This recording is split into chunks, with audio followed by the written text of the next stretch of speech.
Kuttanad seat communist party ഏറ്റെടുക്കണമെന്ന് Vellappally Natesan. Thomas K തോമസിന് seat കൊടുത്തത് LDFന്റെ തെറ്റായ തീരുമാനമാണെന്നും വെള്ളാപ്പള്ളി പറഞ്ഞിരിക്കുന്നു. രഘുനാഥ് നാരായണനാണ് വിവരങ്ങളുമായി ചെന്ന്.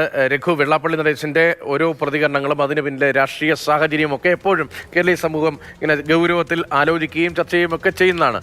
ഈ കുട്ടനാട് സീറ്റുമായി ബന്ധപ്പെട്ട് ഇദ്ദേഹത്തിന്റെ ഈ പ്രസ്താവന വന്ന സാഹചര്യം എന്താണ് ഉദ്ദേശിക്കുന്നത് ഈ പ്രസ്താവനയിലൂടെ?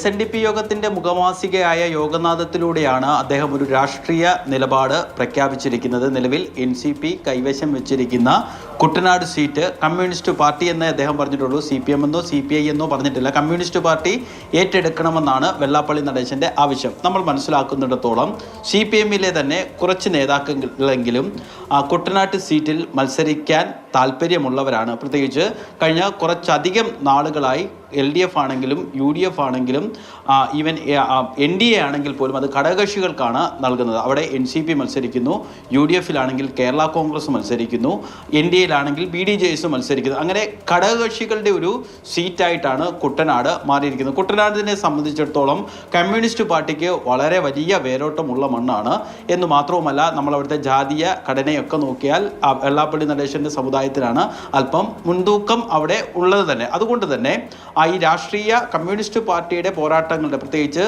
കർഷക പോരാട്ടങ്ങളുടെയൊക്കെ വേദിയായ കുട്ടനാട് സീറ്റ് കമ്മ്യൂണിസ്റ്റ് പാർട്ടി ഏറ്റെടുക്കണം എന്നുള്ളൊരു ആവശ്യമാണ് വെള്ളാപ്പള്ളി മുന്നോട്ട് വെക്കുന്നത്. അതിനോടൊപ്പം തന്നെ തോമസ് കെ തോമസിന് ഇട്ടൊരു കൊട്ടുമുണ്ട്. കാരണം NCPയുടെ നിലവിലെ ഒരു അവസ്ഥയെ വളരെ പരിഹാസ രൂപേണയാണ് വെള്ളാപ്പള്ളി പറയുന്നത്. NCPക്ക് ഒരു വള്ളത്തിൽ തികച്ചു പോകാനുള്ള ആളില്ല എന്ന് മാത്രമല്ല, NCPക്ക് ഒരു ജില്ലയിൽ 3 പ്രസിഡന്റുമാരുണ്ട്. അത്തരത്തിൽ പാർട്ടി ഛിന്ന ഭിന്നമായി പോയിട്ടും തോമസ് കെ തോമസ് MLAയുടെ ജ്യേഷ്ഠനായ തോമസ് ചാണ്ടിയെ പോലെ അല്ല.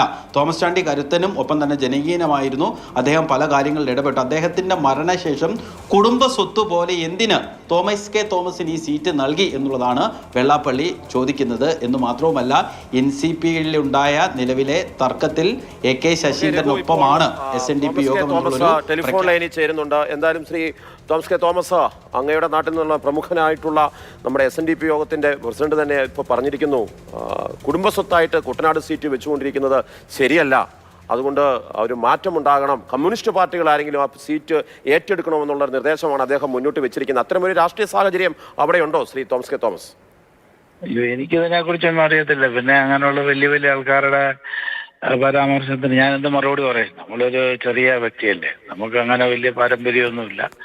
ഉള്ള അളവിൽ കുട്ടനാട്ടുകാർക്ക് കുടിവെള്ളം കൊടുക്കുക എന്നുള്ള ഒരു വലിയ പദ്ധതി എൻ്റെ സഹോദരൻ അവിടെ തുടങ്ങിയത്, അത് പൂർത്തീകരിക്കണം. അതിനുവേണ്ടി മുഖ്യമന്ത്രിയെയും മറ്റു മന്ത്രിമാരെയും കണ്ട് അതിനാവശ്യമായ നടപടിയിലേക്ക് പോവുക എന്നുള്ള ഏക ദൗത്യം. ഈ കഴിഞ്ഞ 2-3 ദിവസമായിട്ട് ഞാൻ തിരുവനന്തപുരത്തായിരുന്നു. നിങ്ങൾക്ക് അവിടെ വേണേൽ തിരക്കാം. വാട്ടർ അതോറിറ്റി MD, അതിൻ്റെ ചീഫ് എഞ്ചിനീയർ, അതിൻ്റെ TM എന്ന് പറഞ്ഞാൽ ടെക്നിക്കൽ മെമ്പർ, ഇങ്ങനെയുള്ള ആൾക്കാരുമായിട്ടുള്ള മീറ്റിങ്ങും കാര്യങ്ങളുമാണ് നമ്മുടെ ലക്ഷ്യം എന്ന് പറയുന്നത് കുട്ടനാട്ടുകാരുടെ കുടിവെള്ളം മാത്രമേ ഉള്ളൂ. അത് എൻ്റെ സഹോദരൻ സ്വന്തമായിട്ട് തുടങ്ങിയ ട്രീറ്റ്മെന്റ് പ്ലാന്റ്, അദ്ദേഹം കയ്യിൽ നിന്ന് കാശ് കൊടുത്ത് മേടിച്ച് നിലയേറ്റപ്പുറത്ത് തുടങ്ങിയ ട്രീറ്റ്മെന്റ് പ്ലാന്റ്, അതിപ്പോൾ 14 MLD ഉള്ളൂ. അത് 30 MLDയും കൂടെ അപ്ഗ്രേഡ് ചെയ്ത് 44 MLD ആക്കിക്കൊണ്ട് കുട്ടനാട്ടിലെ ജനങ്ങൾക്ക്, എന്ന് പറഞ്ഞാൽ ഞാൻ ഉൾപ്പെടെ താമസിക്കുന്ന കുട്ടനാട്ടിലെ ജനങ്ങൾക്ക് കുടിവെള്ളമില്ല. അതാണ് ഞങ്ങളുടെ വിഷയം. നാളുകളായിട്ട് ഞങ്ങൾ അനുഭവിച്ചുകൊണ്ടിരിക്കുന്നത്. ഈ ജനകീയമായ കാര്യങ്ങളൊക്കെ ചെയ്യുന്നു, പക്ഷേ തോമസ് കെ തോമസിനെ മാറ്റണം. അതിപ്പോൾ കുടുംബസ്വത്തായി അങ്ങനെ വയ്ക്കേണ്ട കാര്യമൊന്നുമില്ല. കമ്മ്യൂണിസ്റ്റ് പാർട്ടി ഏറ്റെടുക്കണമെന്നാണ് SNDP യോഗം ജനറൽ സെക്രട്ടറി വെള്ളാപ്പള്ളി നടേശൻ പറയുന്നത്. ഇപ്പോൾ താങ്കളുടെ മന്ത്രിസ്ഥാനവുമായി ബന്ധപ്പെട്ട ചർച്ചയൊക്കെ നടക്കുന്നതിനിടയിൽ ഇങ്ങനെയൊരു പ്രതികരണം അദ്ദേഹത്തിൻ്റെ ഭാഗത്ത്, അതും ഒരു ചോദ്യത്തിന് മറുപടിയായി പെട്ടെന്നുണ്ടായ പ്രതികരണമല്ലോ, എഴുതി തയ്യാറാക്കിയ ലേഖനത്തിലാണ് അങ്ങനെ ഒരു പരാമർശം വരുന്നത്. അത് ഒരു ആലോചിച്ചുറപ്പിച്ച നീക്കമായേ കരുതാൻ കഴിയുമോ? അങ്ങനെ താങ്കൾക്കെതിരെ നീങ്ങേണ്ട നീക്കത്തിൻ്റെ സാഹചര്യം എന്താണ്? മാത്രമല്ല, SNDP യോഗത്തിൻ്റെ ആശീർവാദമുള്ള ഇദ്ദേഹം തന്നെ വെള്ളാപ്പള്ളി തന്നെ പ്രഖ്യാപിച്ച BDJS അവിടെ വലിയ വോട്ട് വ്യത്യാസമില്ല, 10,000-നടുത്ത് വോട്ടിന് മാത്രം 3-ാം സ്ഥാനത്തേക്ക് പിന്തള്ളപ്പെട്ടൊരു മണ്ഡലത്തിലാണ്, അത്ര വലിയ വോട്ട് ബാങ്കുള്ളൊരു മണ്ഡലത്തിലാണ് ഇതാ LDF അവിടെ ജയിക്കണമെന്ന അർത്ഥത്തിൽ ആ സീറ്റ് CPM അല്ലെങ്കിൽ കമ്മ്യൂണിസ്റ്റ് പാർട്ടി ഏറ്റെടുക്കണമെന്ന് പറയുന്നത്. അതിന് പിന്നിലെ ലക്ഷ്യം എന്താണ്? നമുക്കറിയില്ല സാർ, അത് തന്നെ വെളിപ്പെടുത്തണല്ലോ. ഞാൻ പറഞ്ഞല്ലോ, എൻ്റെ ഉദ്ദേശം, ഞങ്ങളുടെ പാർട്ടിയുടെ നേതൃത്വം, ഞങ്ങൾ ശരത് പവാർ എന്ന് പറയുന്നത് ശക്തനായ നേതാവിൻ്റെ ഇതിലുള്ളവരാണല്ലോ. ഞങ്ങളിവിടെ NCP ആയിട്ട് 10-40 വർഷമായിട്ട് ഇടതുപക്ഷത്തോട് ചേർന്നിരിക്കുന്ന ഒരു പാർട്ടിയല്ലേ NCP. അത് പിന്നെ ആദരണീയനായ സംസ്ഥാന സെക്രട്ടറി പിന്നെ ഗോവിന്ദൻ മാസ്റ്റർ പറഞ്ഞിട്ടുണ്ടല്ലോ ആ വിഷയം. അപ്പൊ അങ്ങനെ നിൽക്കുമ്പോഴത്തേക്ക് അത് ഞങ്ങൾക്ക് തന്നിരിക്കുന്ന ഒരു സീറ്റാണ് കുട്ടനാട് സീറ്റ്. അത് എന്റെ സഹോദരൻ UDF നിന്ന് LDF നിന്നും മത്സരിച്ച് ജയിച്ചതാണ്. ആദ്യം UDF സ്ഥാനാർത്ഥിയായിരുന്നു. 2006 തോമസ് ചാണ്ടി മത്സരിക്കുമ്പോൾ DIC ആയിട്ട് UDF നിന്നാണ് മത്സരിച്ചത്. അന്ന് അദ്ദേഹം ആ സീറ്റ് പിടിച്ചെടുത്തു, LDF നിന്നും പിടിച്ചെടുത്തു. തോമസ്, താങ്കളുടെ പ്രതികരണത്തിന് DIC ആയിരുന്ന കാലത്ത് ഏക സീറ്റായിരുന്നു കരുണാകരന്റെ നേതൃത്വത്തിൽ മത്സരിച്ചപ്പോൾ ഏക സീറ്റായിരുന്നു കുട്ടനാട് DICക്ക് വേണ്ടി.